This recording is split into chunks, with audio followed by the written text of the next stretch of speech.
Welcome to Archery Talk 101 podcast, your guide to better archery skills.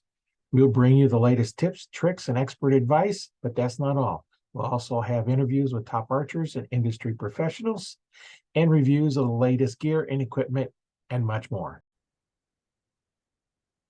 Hey, what's it like to make videos for a living and be out in the outdoors and taking all kinds of videos and have producing such great products? Well, we're going to find out today on Arch Talk 101.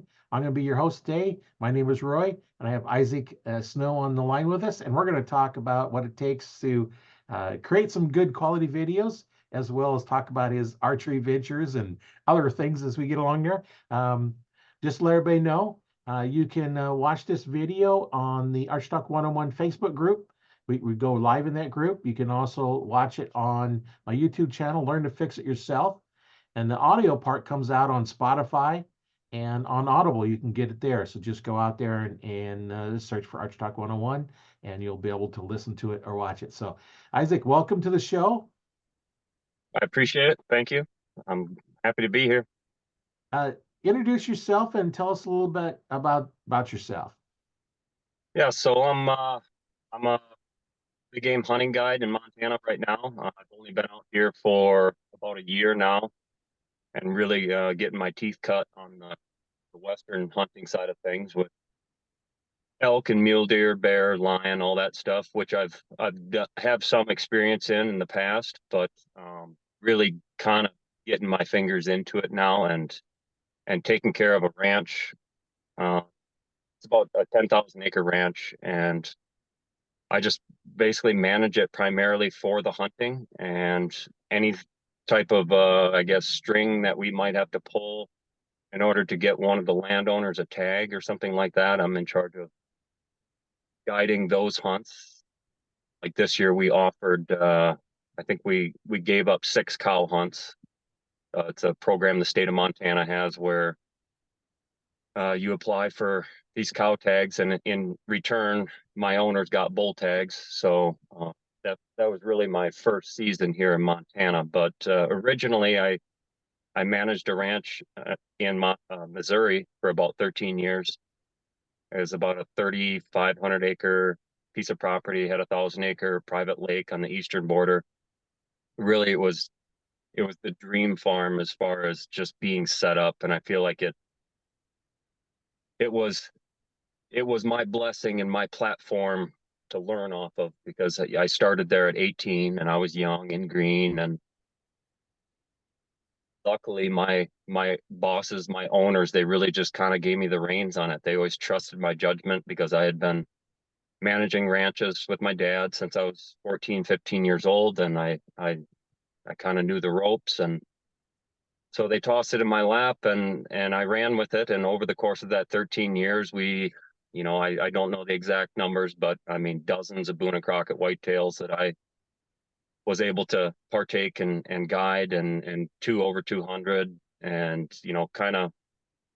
kind of, I guess, accomplished all the goals that I wanted to accomplish in the whitetail management world. And also all that time doing filming and photography and working on projects with other people, and that's why I've kind of, I guess, graduated up onto the western ranches, trying to challenge my abilities and learn new things and plant new species of food plots, or whatever you want to call them. They're not really food plots here, but hay fields and stuff. So it's all very interesting. I'm very blessed to have been able to do what I do, and I guess been able to learn just without anybody hovering over me. I've always had free reign to learn and explore and experiment in different ways on managing a ranch or with photography in the ways that I see please, you know. That So that's always good when they just say, "Here, go." you're right, right. But you still have to deliver, so that's kind Right. of where the stress plate comes in, you know. Yeah. You just got to, if you don't deliver, they're not going to say go no more. They're going to say stop and go away. Right, they're going to start giving you chores. Yeah. So, So if somebody wanted to hunt in Montana, how would they get a hold of you? so right now everything I do is totally private. Um, I am a licensed guide here. and I'm not opposed to doing some guiding in the future, but right now my hands are so full with just my operation, just my management operation, that I'm not looking to take any clients right now. Okay. Uh, and I guess I don't really have the confidence yet either. I would like to get 3 years under my belt before I start taking under other people out to try and pursue Western game. You know what I mean? Yeah. Well, when you get ready for that, hey, let's get you back on and we'll talk about getting people to up there to Montana. I imagine they got a lot of nice animals up there to shoot. Yeah, yeah. So the area that I'm in, the ranch that I run, is a really interesting part of Montana because about I mean I want to say I heard in 1984, back in 1984, there were no elk in this region of Montana due to market hunting at the turn of the 19th century, turn of the 20th century, sorry. And there was no elk. They were basically completely eradicated from this region. And in the early 80s, there was a small herd of cows and calves that migrated down from the Missouri Breaks in northern Montana. And there was like 20, 25 of them, and they got reestablished in the Little Wolf Mountains where we're at now. And now it is off the charts. I mean, it's unbelievable.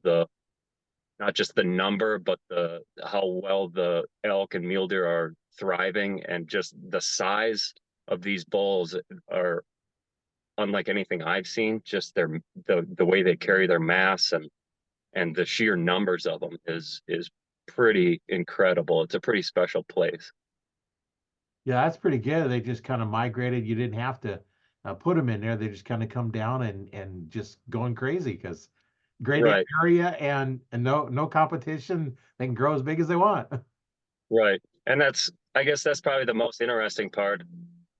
Uh, Being out here is the ranch that I'm running. The deed hadn't changed hands on this property for over 100 years. It was just an operating cattle ranch, and that was it. You know, I guess the cowboy way of hunting was all they ever really did. So now I'm getting to see, what I can do with the property to really enhance it, to really pull that wildlife in. Now that it's not a for-profit ranch, we can really try and turn it into Yellowstone in any way we can by incorporating water or hay fields and stuff like that that will really draw those animals in, and hopefully even have a resident herd there. That would be good. That's a good goal. Yeah, yeah. But it's all that's why it's also interesting, because there's so many unknowns. Nobody's done what I've done where I'm doing it. So it's kind of learn as you go, really. Got your work cut out for you, but that's what makes it enjoyable, right? Yeah, exactly. Yeah. Just be obsessed at making it the best property you can, and it will be, right? Yep. Yep. Have you done any elk hunting? No, I have not done any elk hunting. That's one I haven't done, and um, it'd be kind of interesting to go out on a elk hunt and call them in and get them up close enough I can shoot with my bow. And Yeah. Yeah, there's nothing else like it. I was managing that property in Missouri, and I went to southern Colorado one time, private ranch, and I didn't even kill an elk, but just the experience of being out there at first light, fog in the valleys, elk bugling. I mean, I went home and I'd wake up at night, I could still hear the elk bugling in my ears. oh And yeah, I told myself, there's a will, there's a way. I'm gonna find my way out west one of these days and do something like that. And luckily this fell right into my lap. So yeah, it's always nice, kind of like the turkeys when you get out there and you start gobbling, they gobbling back, and then you close the door and they're gobbling at you, and the train comes by, they're gobbling at the train, and just all kinds of noise in the spring, and I imagine on the elk side even more because the sound they make is just it's really kind of cool, I think. yeah, the sound they make, and the method on how you hunt them, it's so. I have nothing against hunting whitetails in the Midwest. I had a blast doing it. I still have a blast doing it, but just to the strategic aspect of elk hunting is what I like. You know, I feel like I'm playing chess with an animal. It's cat and mouse, and they're always just out of range or just over the hill or working your wind or trying to get the high ground on you, and you've always got to try and counteract that. And you're always on foot, you're always active, and I just really enjoy the game of elk hunting. Yeah, it's going to be a little different. What if somebody was going to go out on an elk hunt? What kind of advice would you give them before they go on the hunt?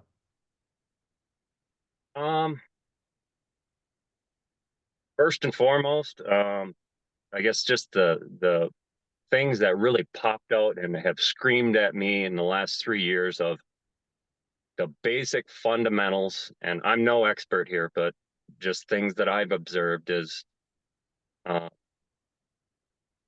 you don't really even have to mention wind because we all know what's going to happen when an elk gets downwind. So, and not to mention when you're in the mountains, you really have no consistent wind. You've got thermals coming down, going up, and then you might have a consistent wind during the day, but trying to play that wind is always difficult. But what I would say is most important is call less than you think you should, and always try and take the high ground on the animal if that opportunity presents itself. If you feel like you can get above that animal and parallel your wind versus having your wind perfect and being on the same altitude as him, it's I don't know what it is, but the especially the bulls, when you get calling at them and trying to pull them to you, they always want to try and take the high ground on you while also getting your wind.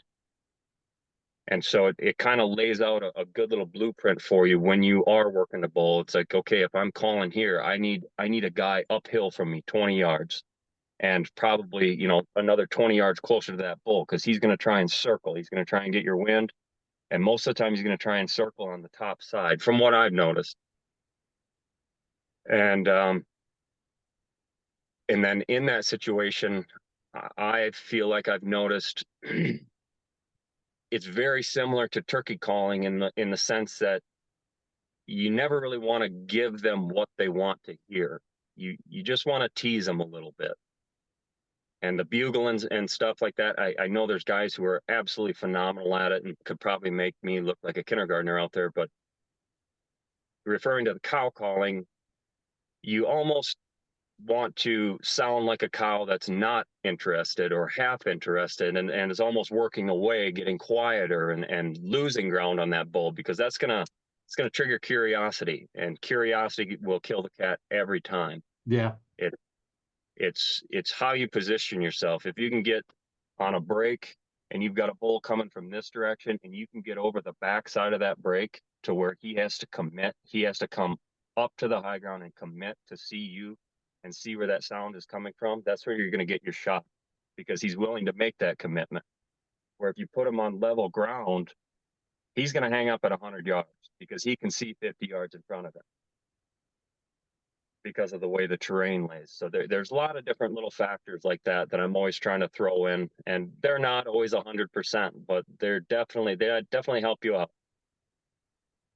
Yeah, that's kind of interesting. You're on one side of the hill and the bull's on the other side of the hill, and he actually has to commit to get over the crest of it. So now he's kind of slid at the top of the hill, so you can see him real easy, and he may not be able to see you because you're hidden and everything else. And so then he comes Correct. And it's, down to you.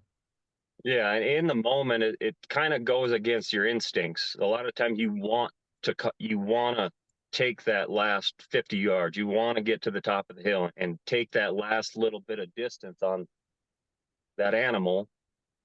Where if you hang back and you're a little more reserved on your calling, I feel like it's gonna it's gonna increase your chances of him committing within bow range. Is if he can't see you and he has to commit to where you want him to commit to in order to get your shot. That's some good advice. I hadn't thought about that, and of course, not doing much elk hunting. I don't know those stories, so that's some good information. We get out there, have to think about that. Yeah, well, then you got to make the shot, and I've had my share of mess ups. Like I said, I'm no professional here. Yeah, we all have our share of mess ups in shooting a bow, and hopefully they're not too many, and you can spread them out for a long ways. But that's just one of the things with archery, and well, even shooting with a gun.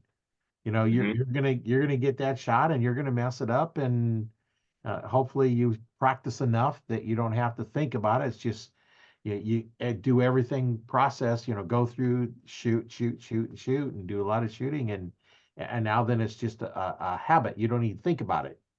Hmm. Yep, exactly. And that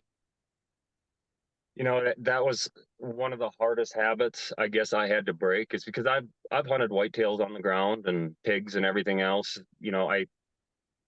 I felt like I had a pretty good ground game on, concealing myself and stuff like that. And when I started elk hunting, I would always try and retreat to cover and try and conceal myself and hide in a place where I could draw. But after hunting them for a few years and advice from some guys that I work with who have been doing a lot longer than I have, man, if you've got a bull at 50 yards and he's coming and you've got a tree, just stand in front of the tree. They are not whitetails. They cannot pick you out if you're not moving, it doesn't seem like. So I would always screw myself over by doing that. I'd always put myself in a bad spot thinking that I needed the concealment to get my bow drawn back, or so that he wouldn't see me when he's coming in, because I thought it was too open of a scenery or whatever. And I screwed myself over with that several times. I learned that it's like that movie Jurassic Park, Yeah, when they get out of the car and the guy tells the kids not to move. It's very similar to that. As long as you don't move, they don't see you. But I would also argue that their motion detection compared to a whitetail is probably better. Where, a whitetail, if you stand on the front side of a tree, or even a mule deer, you stand on the front side of the tree, they're going to spot you from 50 yards away and start blowing. An elk won't. As long as you don't move, they'll run you right over. So I had to learn the hard way.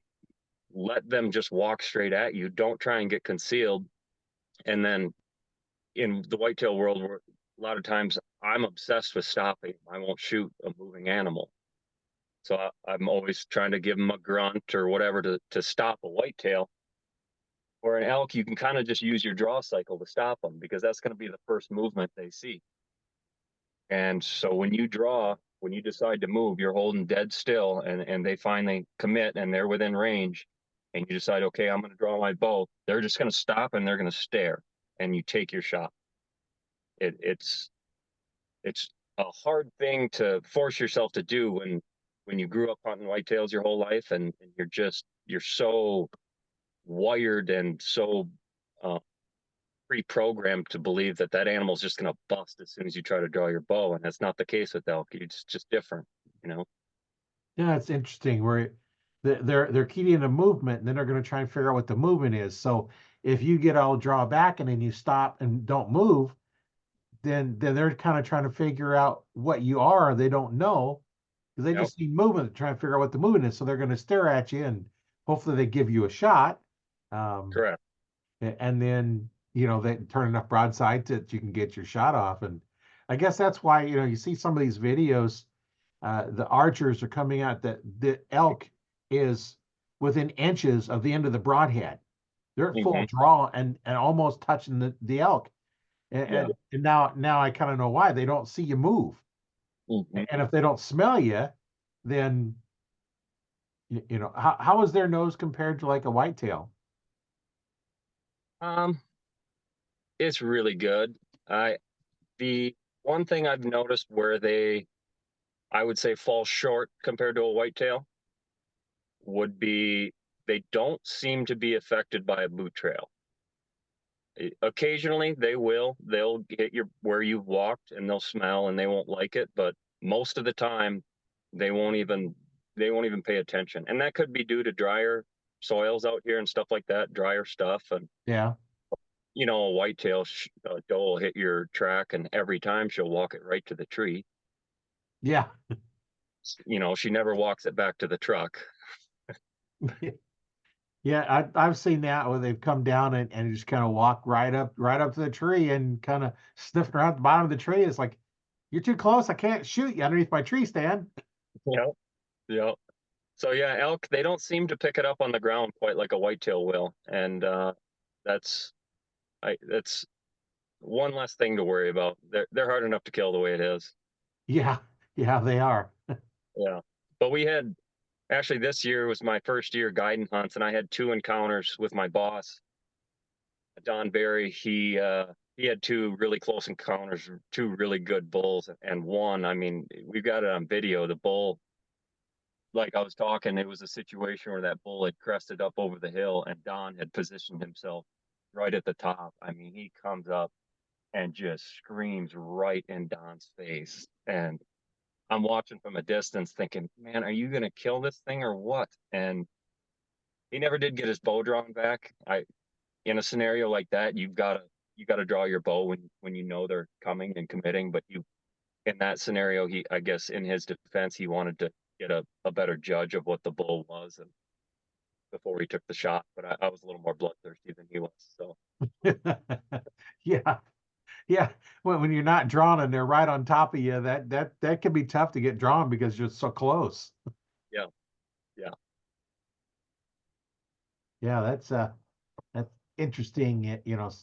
So many stories. I like hearing all these different stories of um, what everybody's doing, and it's just so fun. All these stories, and I know you've got you got a lot of videos that you've created, and tell us about what it's like to be out there hunting and trying to create some of these videos and um, yeah. So the biggest project I've done this far, and I hope I can pick it up again next fall. But I filmed some hunts for a nonprofit organization that some guys that I work with created. It's called God's Country for Our Heroes. And we take wounded veterans out hunting. We donate the hunts on private land. We guide them, we help them, we feed them, everything. And that was a really fun project to get to meet some veterans who have kind of had a bad roll of the dice, I guess, and can't really can't really indulge in the outdoors the way you and I do. And we were able to help them do that. And then, like you said, I was able to document it. But the video and picture stuff is it's a whole nother ball of wax. It's very challenging. I'm extremely picky on my shots and stuff like that. I don't love filming hunts. I'm more geared toward just wildlife photography and wildlife videography because hunts are they're so hard to get everything, get all the pieces you need to build a right. story that's going to be interesting for everyone to listen to. And sometimes all those pieces are there, and other times I feel like you're just trying to scrap stuff together and you're putting out a bad product just to get the hunt out there. And that part is definitely challenging because you know how many variables there are when you're hunting and Oh how many yeah, crazy different things can happen at the drop of a hat and you miss a shot, double punch the record button, you're out of focus, whatever it is. It's a whole nother level of challenge. But I would also say that it's like a sport in itself.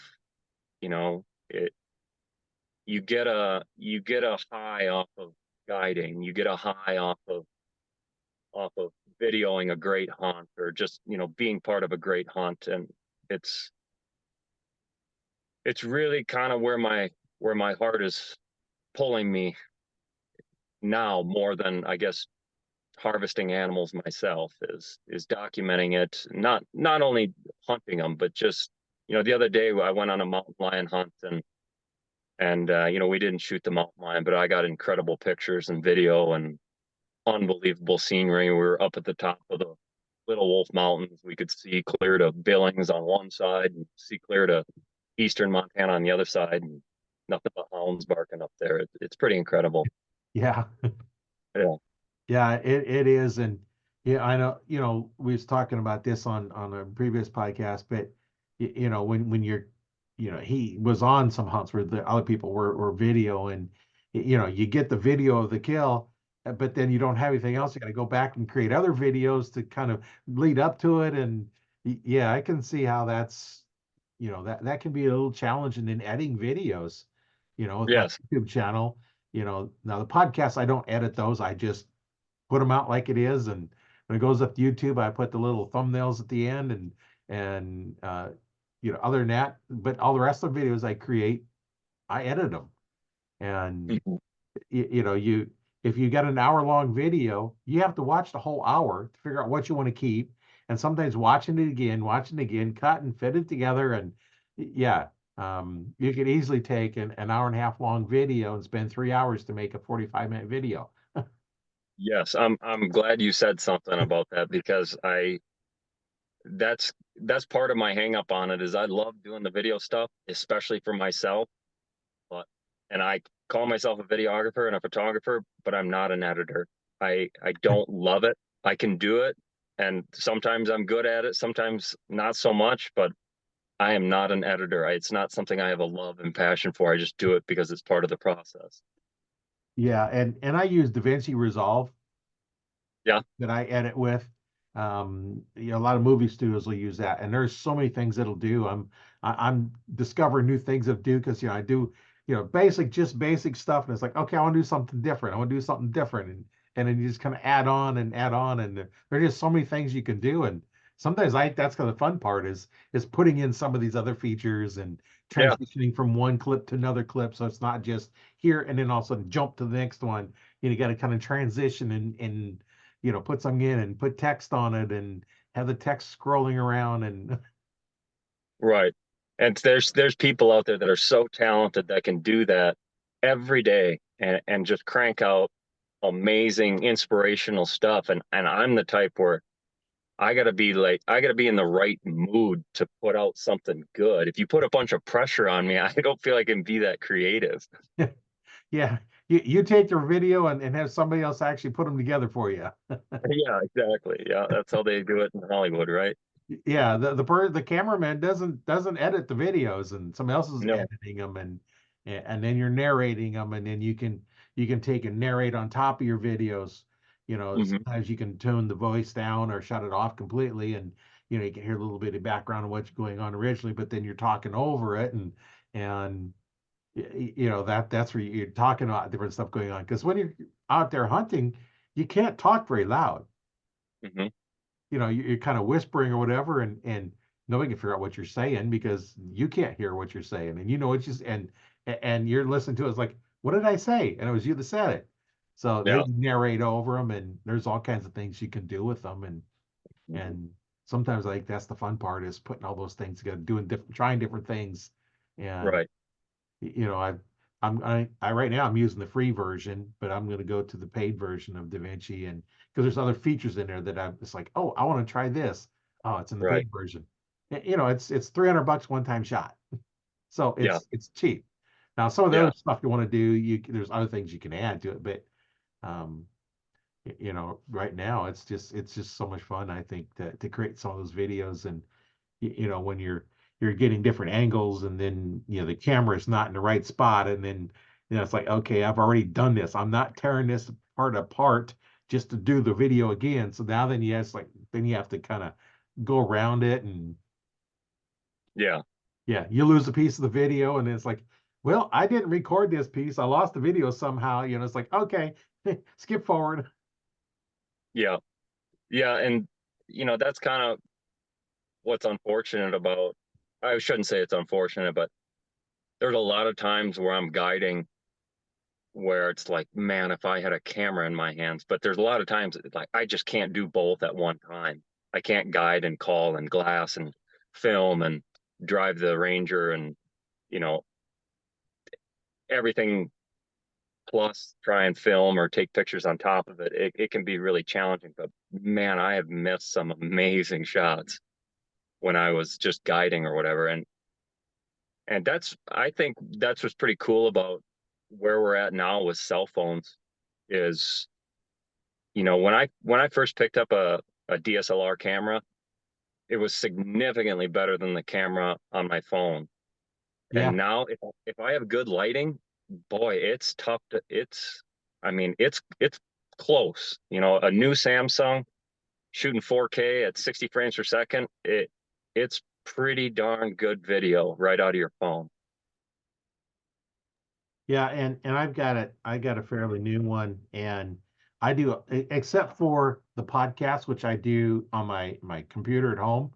I got a Logitech 920 camera, which you know I was amazed at how much clearer that was.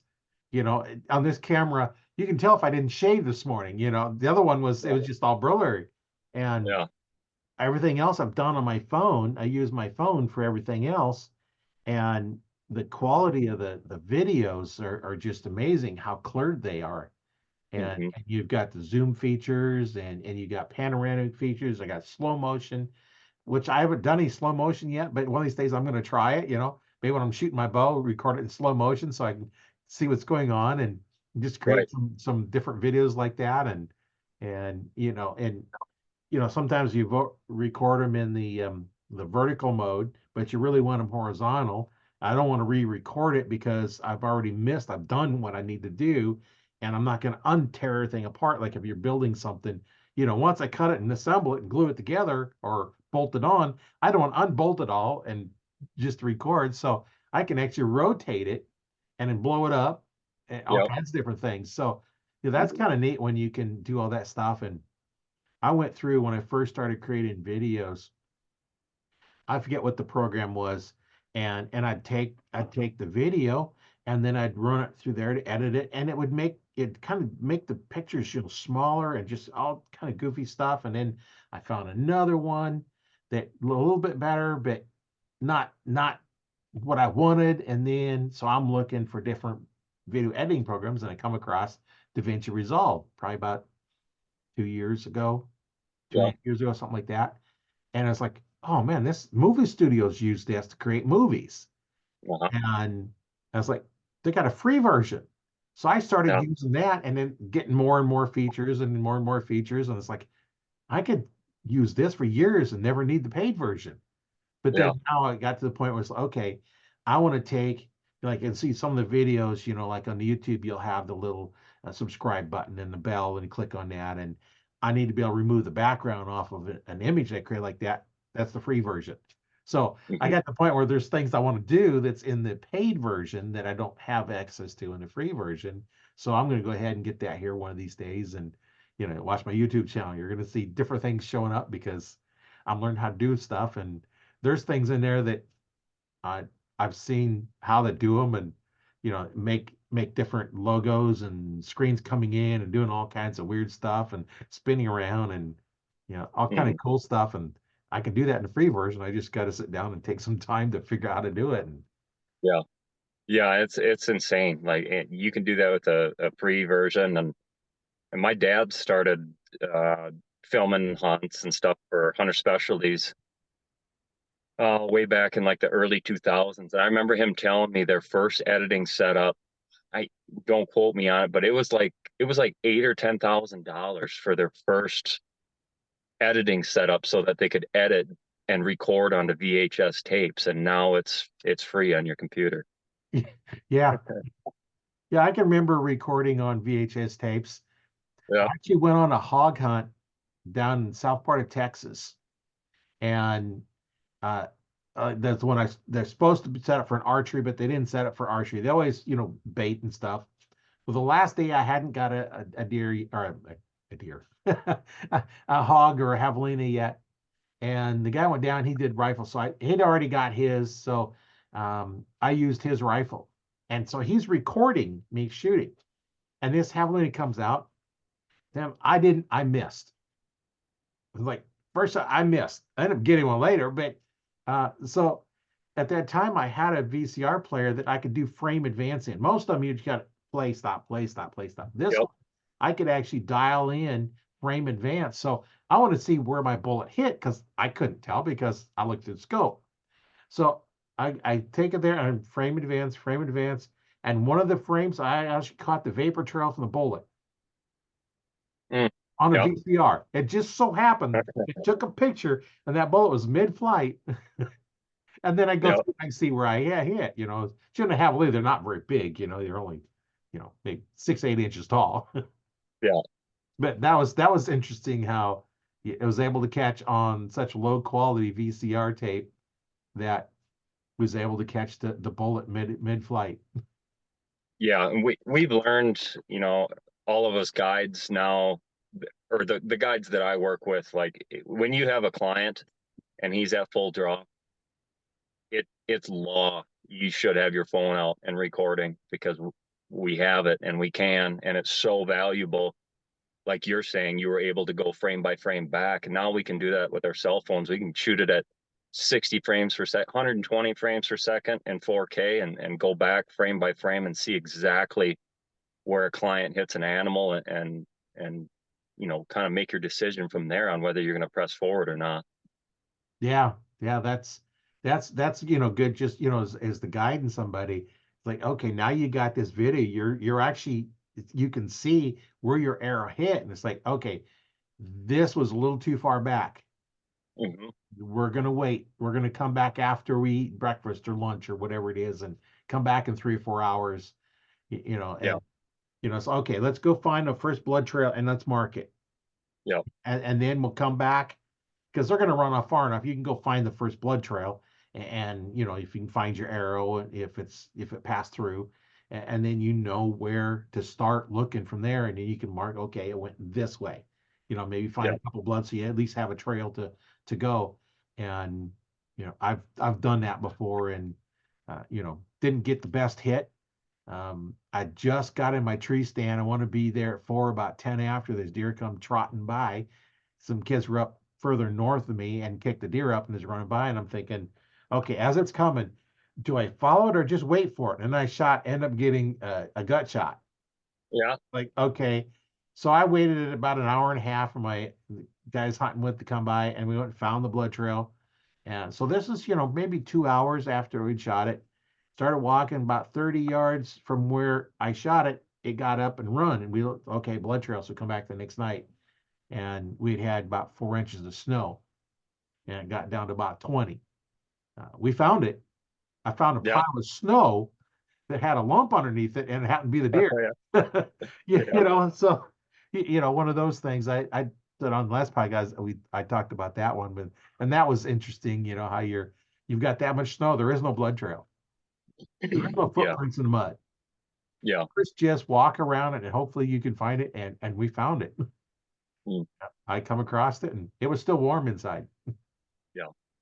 So Yeah. It reminds me. So this year we had, I would say the most memorable hunt I had was with one of my owners. He's 79 years old, and he was bound and determined he's going to go elk hunting. And I'm like, hell yeah, let's do it. And we really struggled at first to find a bull that was big enough caliber for him to shoot. And it was day 3 or 4, and it was raining like a son of a gun. Clouds were rolling in, so when we got up high, we were fighting the clouds to see down and find a bull. But um, it was just right at the crack of dawn, and I had another guide with me from the western part of the state. He was helping me out. I have to give him credit. He wanted to go to this spot extra early in the dark and be there, you know, in the dark. I'm like, all right, done deal. So it's piss pouring rain. Our hunter stayed in the Ranger because it was so cold and windy and rainy. And I just caught a glimpse. Well, first Brad spotted this bull. He said, I see a bull over here. So I go over there and I set up my scope. And I look in the scope, and here's this bull that another client had actually hit earlier in the season. And I'm talking like a Magnum 380, 390, freaking giant bull. And I can tell he's just barely, he's kind of gimping. I can tell he's real peaked, not doing so good from being hit. And long story short, we put a couple moves on him, and the next day we were waiting in a spot for him to come out. And my guide had actually spotted him on his way to us. across a different valley, and we ended up going after him. But what was funny is my hunter, he likes to shoot off of one of those, I think it's called death grip. Have you heard of those? Uh-uh. So it's like a tripod, and it's kind of the same concept as a lead sled, only it's portable. So you got a tripod, and you've literally got a vise up on the top of the thing that you can vise the gun right into. And I didn't have one. All I had was these shocky sticks, and he wasn't real comfortable shooting off these shocky sticks. And he's 79, I get it. We're not spring chickens anymore, but when when I had him practice, I had him put a lead sled on a blue cooler, and he's like, "Boy, that's rock solid. I could take a long shot with that." So when we're chasing after this bull that had been hit, shot bad, and we're chasing after this bull and ended up having to walk a few hundred yards, and I'm dragging. Oh, I had a tripod, a backpack, binos, a blue cooler, a lead sled. I drug it all with me so that he could try and make the shot, and we ended up bumping the bull. It was just a bummer. It broke my heart. I wanted him to kill one, but it was pretty comical. Yeah, you're kind of the pack mule. Yeah, it's You carry exactly. Oh my everything in. God. Yeah, cooler and all. Yeah, it's I know that when I were at rifle season this last time, I've got a chair I carried along with me to sit on the ground overlooking the field where I'm going to hunt, and I've got my tripod with me because I want to video it. So I got my phone, I got the tripod, so I'm carrying the tripod, carrying that. I've got my rifle, and got my backpack, and I was like, I'm like a pack mule, and I'm just carrying down everything down there. And I didn't have to go very far because we just pull in on one side of the hill, and I just walked over the hill and down probably 100 yards. But I set up about 70 yards away from where they were going to come through, which I had a ladder stand down there. Um, but you got all that stuff, and I can actually control my phone off my watch, and I can see it. I can zoom in and stuff on there, and I found Yeah. on my phone I could just kind of swipe down and get it started quicker because you don't have a lot of time when they come in. Mm-mm. So I'm sitting up there, and here comes this deer. I see it, so I get the camera started, and then I'm watching, and then I'm trying to zoom in, and then the crazy camera gets it. Don't know where to focus, so it's going in and out, in and out, in and out, and it's trying to zoom in, zoom out, zoom in, zoom out, and so I kind of back to back off, and then it went running off, and then I seen two more those come running through the field off where they went, and I'm like, oh man, I was hoping she'd come across on my side of the property, Yeah. Yeah. but didn't. So I think we might put up a feeder down there and one of those gravity feeders and Yeah. get some food so they come on the property because they don't come on the property a lot, mostly at night. Hmm. Except that I did see them there. I do see them once in a while, but not as often as I'd like. So I want to try and get them there, over the winter time, get them used to coming there and get a feeder going out there, and then of course before hunting season you have to pull your feeder. I think like Nebraska, it's 30 days before hunting season starts. But Yeah. you don't want to feed them then, but they're used to coming there, and Right. get them a reason to come onto the property during the daylight. Right. What kind of terrain are you hunting? What kind of access do you have and stuff like that in Um, Nebraska? well, where I'm at anyway, um, we can actually drive a four-wheeler when there's not crops in the field to the one Oh, property, right up to where we could sit on the back of the four-wheeler and hunt. okay. We pull it off further because we don't want them to see it if they're coming through. The other property is mostly just that there's a row of trees around the property. There's two fields. There's an alfalfa field and either corn or beans, depending on what they're putting in the deer. And it's basically just a pass through. It's a road they pass through. They don't really hang out in the property too much. Um, especially after the corn's gone. Yeah. No reason to come in there until the corn's gone. They probably come in for the corn, but um, yeah, that's the two properties I have. One's a little over a mile from my house to the highway is about a mile, and then just cross the highway and there's the property. I think it's like 80 acres, and then Hmm. the other property is about 2 miles away, Yeah. and it's probably 80, 100 acres, something like that. I don't remember now, but we're going to try and see if we can find something, a little more trees on it. Yeah.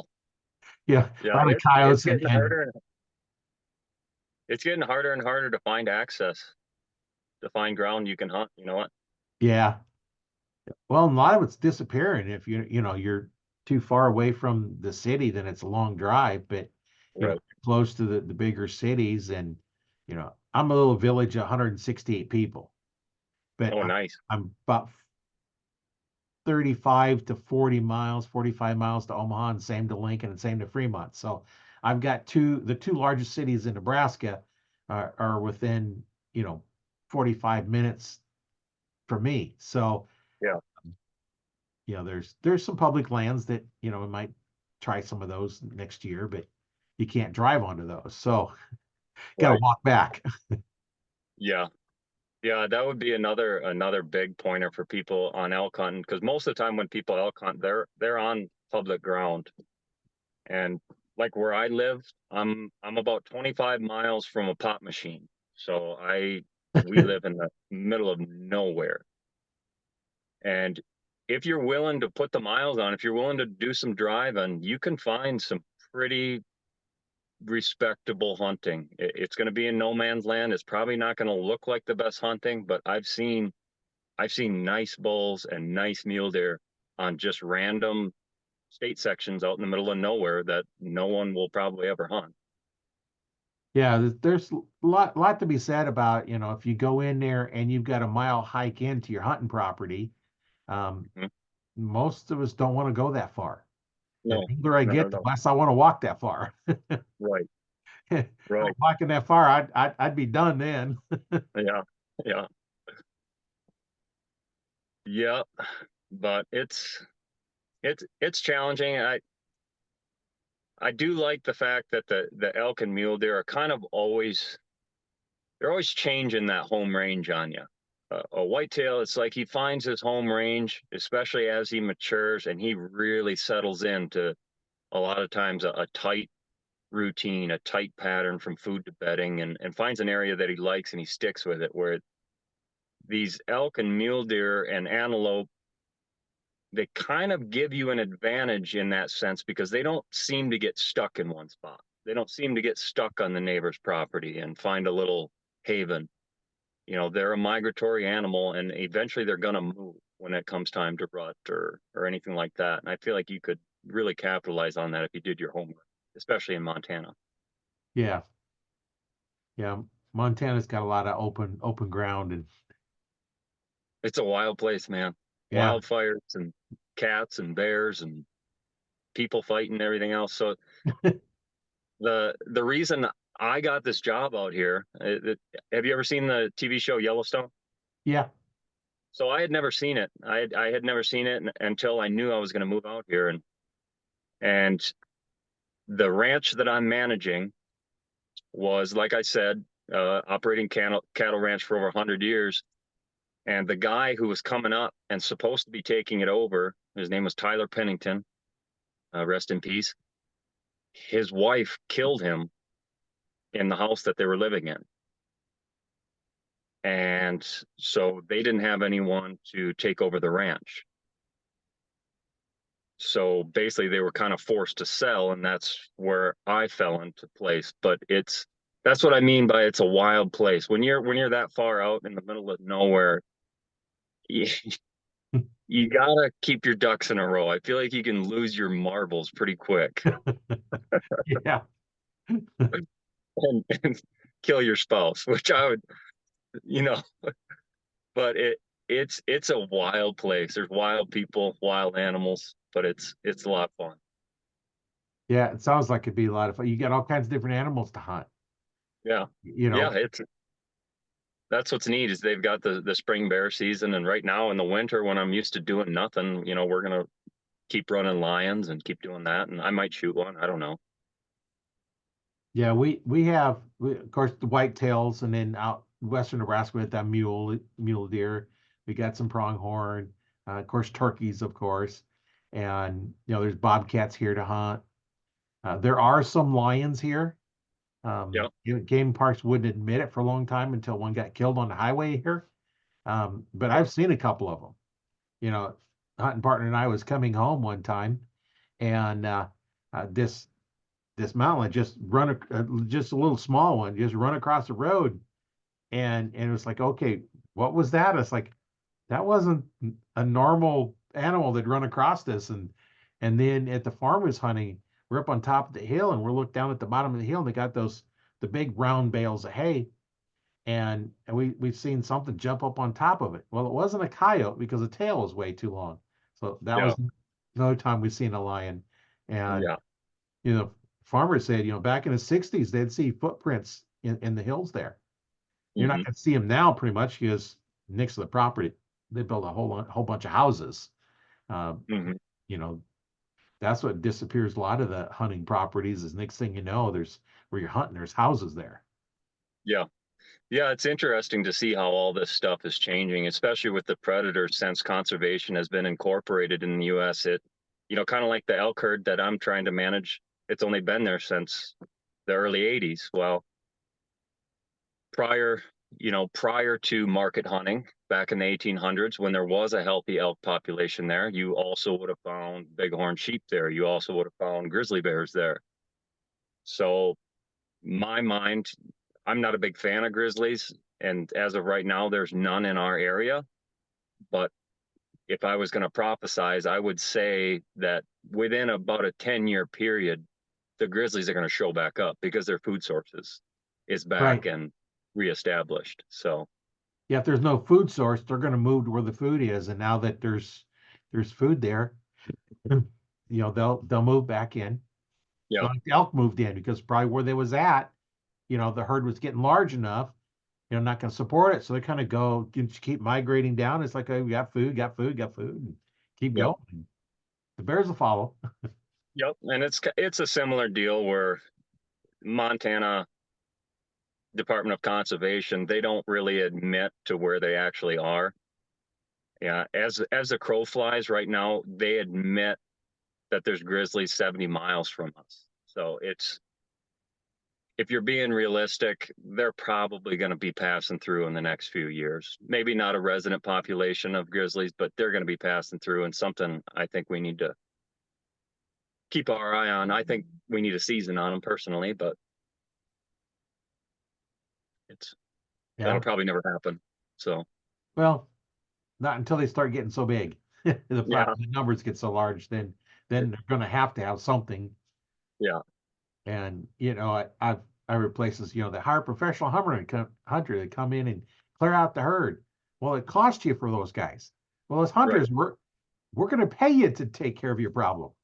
right, yeah, That's that's sometimes some of these people don't understand. The fact yeah, that we'll solve your problem for you.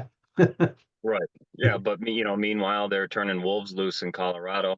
I mean, you can argue that both ways, that yeah, they were once there, but and my argument is that the wolf that they cut loose in Colorado is a Canadian timber wolf, which is not what was there indigenously. That would have been like Right. a prairie wolf. And so you unleashed a monster in an area that they're not supposed to be in, and it's hard enough to elk hunt in Colorado. And so I don't know. The whole predator thing is always a strange one. There's always people pulling both directions really hard on it. Yeah. So If you're going to introduce an animal, it needs to be what was originally there before, not a different species. And there's exactly. so many times that they'll introduce an animal that's not native there, and then there's no predator for it. So then it gets out of whack. Mm-hmm. Same thing with crops. It's like, Yep. oh, bring in something that this grows really good, and next thing you know, it takes over. Look at Yep. dandelions. Yeah. Brought in for a food source, and next thing you know, they're all over the place. And actually, it's one of the things you can't eat out of your yard unless you put chemicals on it. But Yeah. yeah, don't put weed killer down and then plan on eating the dandelions. But Right. Yeah. yeah, that's there's so many things that got to keep them straight, and just in fishing regulations, like on bass.